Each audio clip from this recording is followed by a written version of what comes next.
Vamos falar do Clássico Carioca? 1-1, Vasco e Fluminense. E o Roger, treinador do Fluminense, falou sobre reforços. Vamos lá. 2 a 3 reuniões por semana. Não é tão fácil as questões de acerto e prospecção de jogadores do mercado. Nós já estamos com jogadores mapeados e discutindo algumas questões, e algumas delas num estágio relativamente avançado, esperando resposta concreta. Mas o fato é que o mercado está muito agitado. A gente procura pontualmente algumas posições para elevar o nível do nosso time, do nosso elenco, né? Mas o que eu posso dizer de concreto é que nós estamos trabalhando muito para definir algumas questões, para que os reforços cheguem, né? E nós tenhamos esse tempo que você falou hábil para poder trabalhar os jogadores para incorporar o grupo para o Campeonato Estadual e também para a Libertadores, que se inicia daqui a pouco. Ô Dani, qual é a realidade do Fluminense na Libertadores, hein? A gente precisa reforçar muito. O que esperar do Fluminense na Libertadores? Ó, tem 3 reforços aí que são falados, né? O Babi, o William Bigode, que já está se falando há algum tempo, e o David Braz, né? Que apareceu, o Grêmio vai liberar o David Braz. Se pintar oportunidade mesmo, o David Braz vai sair do Grêmio. O que você acha desses nomes e a expectativa do Fluminense? Olha, eu tenho opiniões diferentes sobre esses nomes, na verdade. O David Braz, eu acho que ali atrás ele agrega bastante, porque é um jogador experiente, é um jogador que ainda está jogando em alto nível, né? Não estou usando a palavra craque, acho que tem uma diferença muito grande de jogar em alto nível e ser craque, mas é um zagueiro que vai trazer uma experiência ali. O William eu acho um excelente nome e acho que o Fluminense precisa muito desse tipo de jogador para compor ali, porque tem o Nenê e o Fred, que são caras que não são propriamente de velocidade, né? E aí você pega o William também. Agora, tem que olhar a idade desses jogadores, o que eles custariam para você fazer aquela continha básica, né? De quanto é que eu vou gastar aqui e o que isso vai me trazer de benefício. Porque você não pode também correr o risco de envelhecer demais a equipe do Fluminense. E eu acho que precisa, sim, de todas essas posições que estão sendo colocadas aí. Não é à toa, né, que estão buscando essas posições, porque uma Libertadores é um outro tipo de competição. Eu acho que não é nem a questão só da técnica, não. É a questão de quem são esses jogadores para estar em campo, e eu acho que o brasileiro que não chega com a confiança em dia na Libertadores, ele acaba penando muito no campo. Então, acho que o Fluminense acerta em ir atrás desses nomes. Eu tenho dúvida só em relação ao custo disso para o clube e como é que estão as contas ali, porque a gente sabe que, né, o Fluminense 10 anos atrás tinha uma situação e isso passou por uma baixa enorme e agora parece que está reestabilizando ali em relação ao que já teve alguns anos atrás. Mas o Fluminense surpreendeu muito no Campeonato Brasileiro na última temporada, ninguém esperava que acabasse onde acabou, o que quer dizer que teve um trabalho bem feito, só que agora o treinador é outro. Ele vai conseguir fazer esse trabalho para manter o time competitivo? Então são muitas questões ainda para a gente analisar junto com esses reforços, né? Como é que o Roger quer jogar? O que ele espera desse time? Então tem muita coisa ainda que tem que esperar um pouco mais para dizer. Eu acho difícil fazer uma avaliação de onde pode chegar a Libertadores nesse momento, sabe? Dá para sonhar alto na Libertadores, ô Facincani? E o que é o sonhar alto para o Fluminense? E para sonhar alto precisa se reforçar muito? Olha, o sonho alto hoje do Fluminense é avançar às oitavas de final, ponto. Esse é o sonho mais alto do Fluminense. Eu vejo equipes com melhor potencial, que cruzando com o Fluminense nessa atual conjuntura são melhores. Claro que o trabalho foi respeitável na temporada passada, muito bem encaminhado pelo Odair, terminado bem pelo Marcão também, mas o Odair foi o grande cara que colocou o Fluminense nessa rota de qualificação para Libertadores.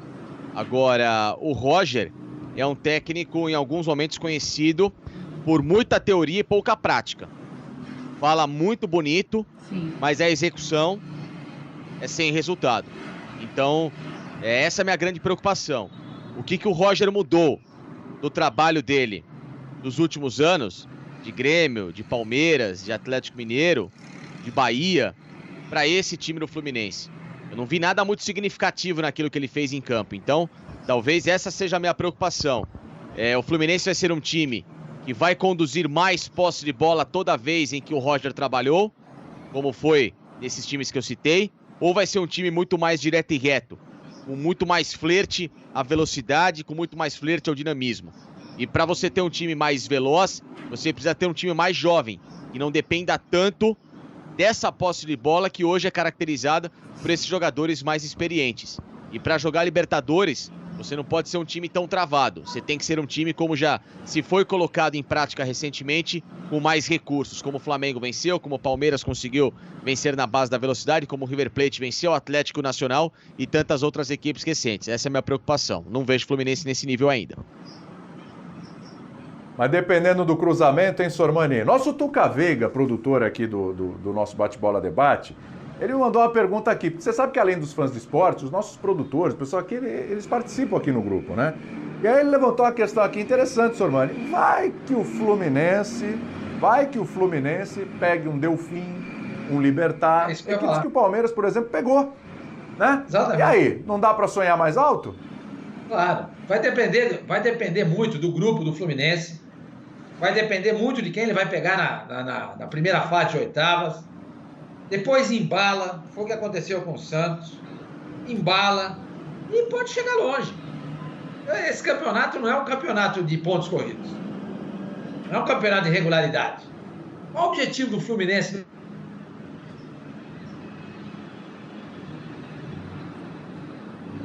Opa, travou ali o Fábio Sormani. Travou o Fábio Sormani. Vou passar a bola para o Celso Zelt, então, né?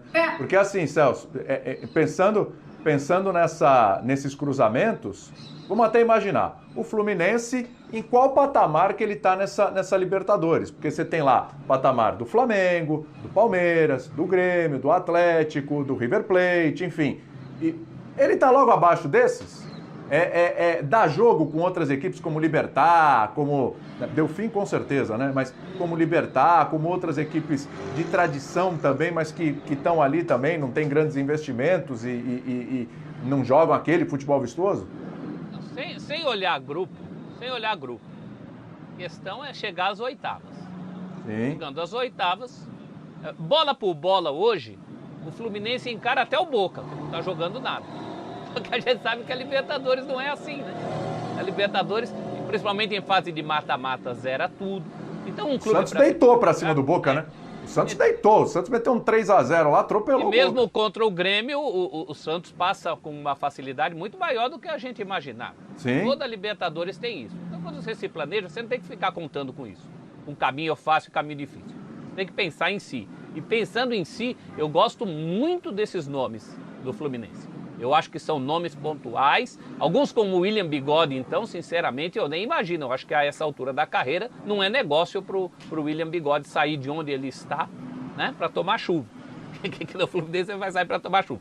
Mas, enfim, se der certo, do ponto de vista do Fluminense... É que ele vai ser titular, né, Celso? Como, Dani? É que indo pro Fluminense, ele vai assumir a posição de titular. É diferente da situação que ele tem hoje. Às vezes o jogador tá prezando estar em campo. É esse, pelo menos, que eu enxergo que seja a motivação dele, né? É o trunfo que o Flu deve oferecer a ele. Agora, para alguns jogadores, isso não é absolutamente fundamental. Ele mesmo não foi titular absoluto nem no Corinthians, nem no Cruzeiro, e seguiu a vida. Me parece que ele lida bem com essa questão. Mas, enfim, se o Fluminense conseguir trazê-lo, é o nome até que eu mais gosto. O Babi, eu não teria tanta pressa com o Babi, não, até porque o Fluminense hoje está bem servido com o Fred. O Fred ontem fez 180 gols, ele está a 4 do Orlando Pingo de Ouro para ser o segundo maior artilheiro da história do Flu. O Valdo ele não vai alcançar, porque o Valdo tem 319 gols. Mas então ali o Flu está bem servido, tem bons garotos. Não é porque você tem pouco dinheiro que você está proibido de se mexer no mercado. Você pode fazer boas aquisições com esse pouco que tem.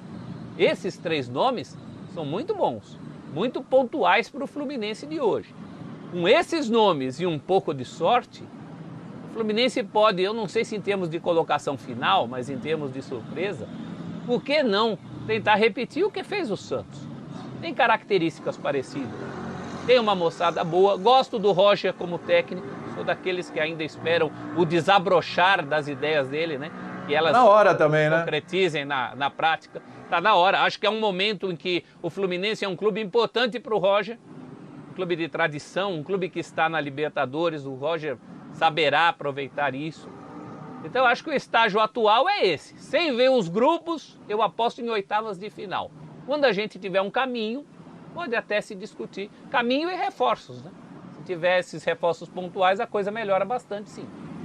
O Facinca, o Sormani ainda não voltou, a gente está tentando contato com ele. O Facinca, só uma coisa, você falou o sonhar alto, oitavas de final.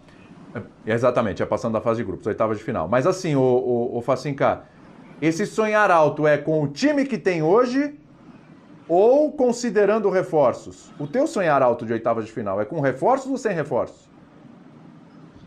Não, com reforços. A realidade do Fluminense, apesar de ter conseguido essa vaga na Libertadores, é ainda de um time que está em construção.